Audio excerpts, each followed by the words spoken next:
ഓം അമൃതേശ്വര്यै നമ. ജനിച്ചപ്പോൾ തുടങ്ങിയതാണ് ചിന്തകളും. അതിൽ നല്ലതും ചീത്തയുമുണ്ട്.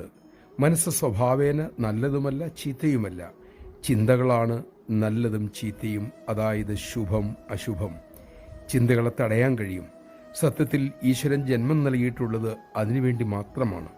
ചിന്തകളെ നിർത്തുക, ശാന്തി അറിയുക. ഈ ആശയം എന്നേ ഋഷീശ്വരന്മാർ നമുക്ക് സമ്മാനിച്ചതാണ്. ചിന്തകൾ ദുസ്സഹമാവുമ്പോഴേ നാം അതേക്കുറിച്ച് ചിന്തിക്കാറുള്ളൂ.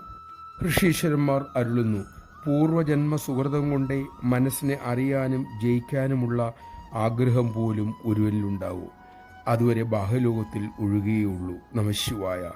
2024 കഴിയുന്നു. പൂർവ്വ പുണ്യപരിഭാഗത്താൽ അമ്മയുടെ അരികിലാണ് നാം. മനോനിഗ്രഹ കല അമ്മ എന്നേ നമ്മെ അഭ്യസിപ്പിക്കാൻ തുടങ്ങിയിട്ടുണ്ട്. ഇതേവരെ നഷ്ടപ്പെട്ട അവസരങ്ങൾ ഇനി നഷ്ടപ്പെടുത്തില്ല എന്നൊരു തീരുമാനമെടുക്കാൻ നമുക്ക് സാധിക്കട്ടെ. ഈ അമ്മയോട് പ്രാർത്ഥിക്കാം.